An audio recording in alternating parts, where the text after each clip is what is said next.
38명의 소중한 목숨을 앗아간 이천 물류센터 신축 공사장 화재, 참사 전부터 화재 위험이 크다는 지적을 계속 받아왔던 것으로 드러났습니다. 2차 합동 감식이 오늘 오전부터 진행 중인데 반복되는 화재 참사, 근본적인 원인은 무엇이고 또 해결책은 없는 건지 전문가와 함께 짚어보겠습니다. 이용재 경민대 소방안전관리과 교수 연결합니다. 교수님 나와 계시죠? 네, 안녕하세요. 네, 안녕하세요. 자, 인명피해가 너무 컸습니다. 38명 숨지고 10명이 다쳤는데 일단 먼저 이렇게 인명피해가 유독 컸던 이유 먼저 짧게 짚어볼까요? 예, 일단은 화재 위치가 지하층에서 났기 때문에 그 지하층에서 난 화재가 건물을 전체를 감싸고 빠른 속도로 진행이 됐다라는 게 1차적인 그 원인이라고 말씀드릴 수 있고요. 그 네. 안전관리 부분에 있어서도 상당한 문제점이 있었지 않았겠느냐 이렇게 좀 요약해서 말씀드릴 수 있습니다. 자, 지금 안전관리 측면에서 문제점이 있었다고 얘기를 해주셨는데 지금 네네. 그래픽 하나만 틀어주시겠습니까? 자, 첫 발생 지점이 지하 2층으로 추정이 되는데 지금 보는 그래픽처럼 피해는 2층에서 가장 컸습니다. 2층에서 18명이 숨졌는데 이 이유 어떤 이유입니까? 예, 물론 2층에서 많이 그 사망자가 나온 거는 그 층에 많은 사람들이 있었을 수도 있고요, 작업자가. 네. 또 하나는 3층이나 4층에 있어 작업하시던 분들이 대피를 하기 위해서 1층으로 이제 나가려는 중에 그 미처 나가지 못하고 2층 정도에서 고립이 돼서 뭐 사망하셨을 수도 있고요. 뭐 그런 두 가지 정도로 요약해 볼 수 있을 것 같습니다. 네, 그러니까 사람이 애초 많았을 수도 있고 대피 예, 과정에서 2층에서 이제 숨진 채 발견이 됐었을 그렇죠. 수도 예, 있다 이런 얘기를 네네. 해주셨는데 자, 이 부분 봐야 될 것 같아요. 이 물류 창고 내에 뭐 창문도 없고 또 비상 대피로도 하나 그나마 복도폭도 매우 좁았다 이런 지적이 나오는데 이러면 네. 사실상 이렇게 화재가 발생을 하고 앞에 연기가 자욱하면 대피하기 어려운 구조라고 봐야 하지 않습니까? 그렇습니다. 특히 이 물류창고 같은 경우는 용도의 특성상 일반 건물과는 다르게 창문의 면적이 굉장히 좁습니다. 규모에 비해서. 네. 그러다 보니까 일단 유증기 배출도 쉽지 않고요. 또 하나 화재가 났을 경우에 그 유독 가스의 배출도 다른 건물보다는 좀 더 어렵고요.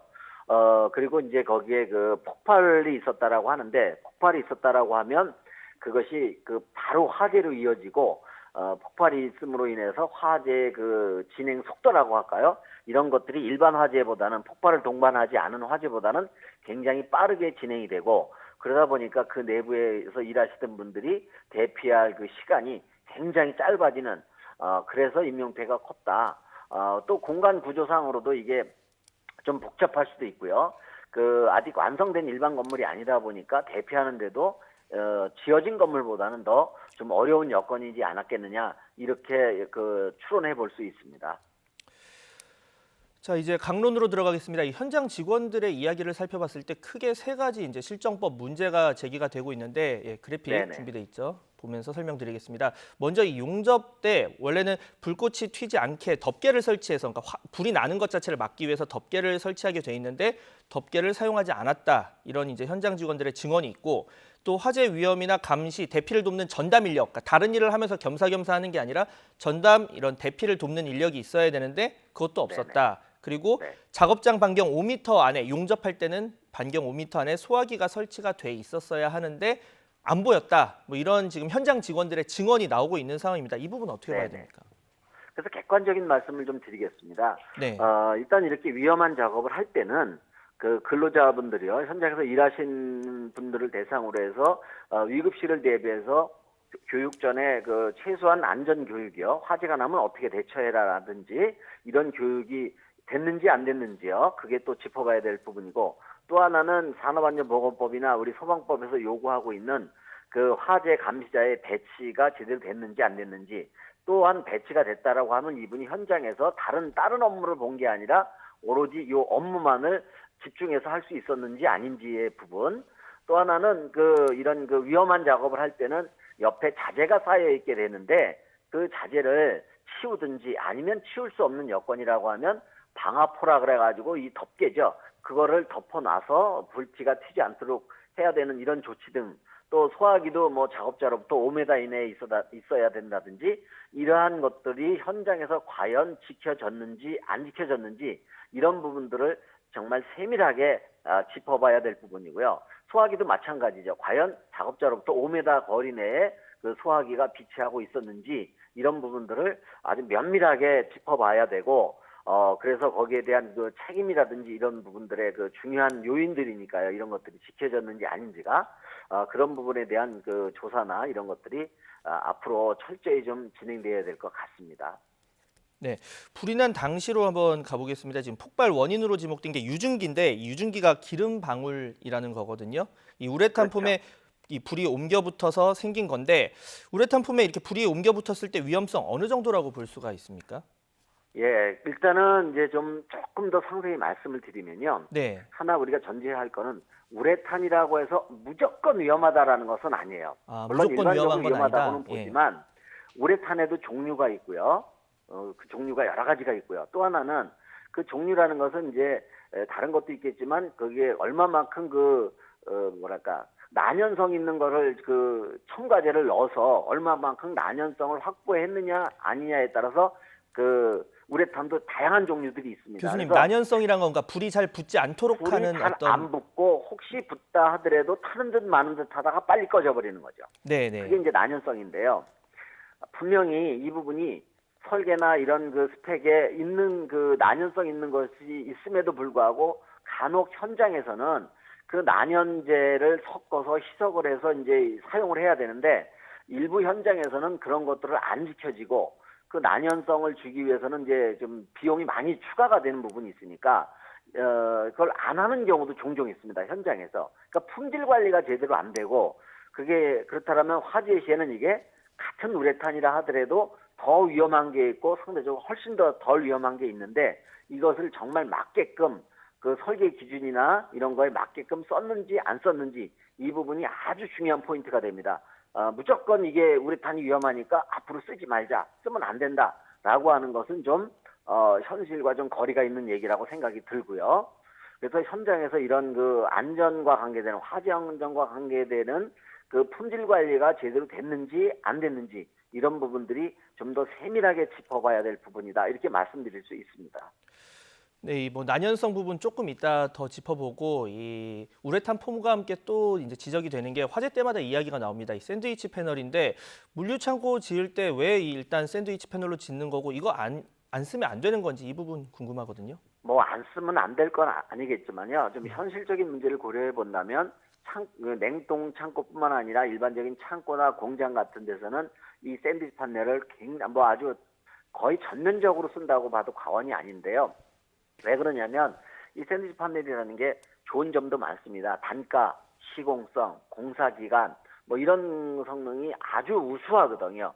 근데 단점이라고 하면 대체적으로 샌드위치 판넬 계통들이 화재에 취약하다라는 거고 그러다 보니까 이제 광범위하게 사용하고 있는데 그렇다면 이런 샌드위치 판넬들을 얼마만큼 그 장소죠. 공장이 됐든 창고가 됐든 그거의 위험도에 따라서 좀 선별적으로 위험한 곳에서는 좀 난연성 있는 것을 쓰도록 강제할 필요가 있는 거고요.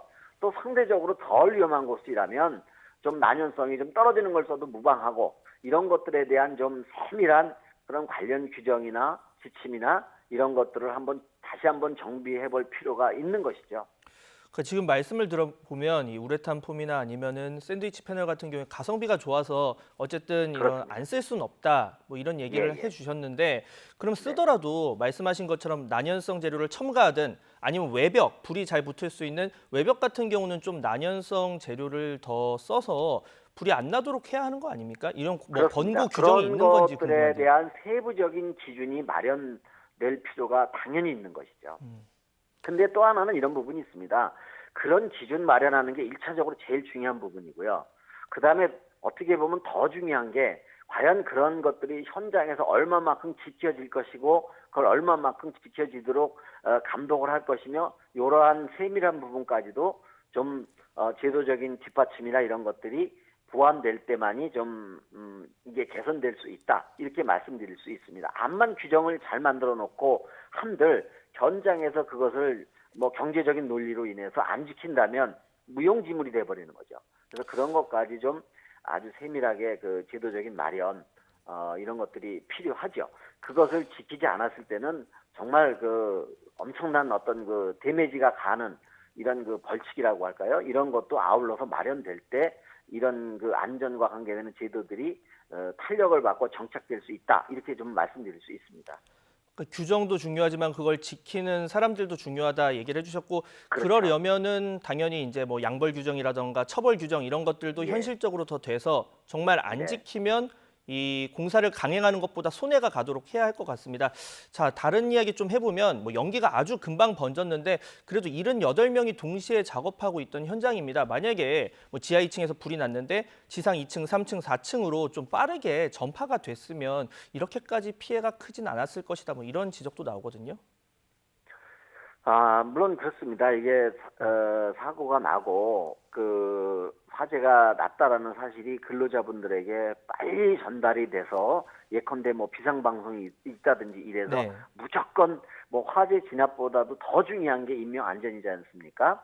그래서 그런 정보 전달 체계가 좀 제대로만 돼 있었다 하더라도 그래서 근로자분들이 빨리 좀 대피만 할 수 있었다 하더라도 이런 엄청난 인명 피해는 좀 줄일 수 있었을 텐데 그런 부분이 이제 굉장히 아쉬운 부분이다 이렇게 말씀드릴 수 있죠. 그래서 앞으로는 규모가 작은 이런 현장은 모르겠지만 이 정도로 그 대규모의 어떤 이런 그 현장 같은 경우에는 특히 그 위급시에 비상 방송을 할 수 있는 체계라든지 이런 것들도 좀 보완이 돼야 이런 또 다른 이런 사고를 예방할 수 있지 않겠느냐 이렇게 말씀드릴 수 있습니다.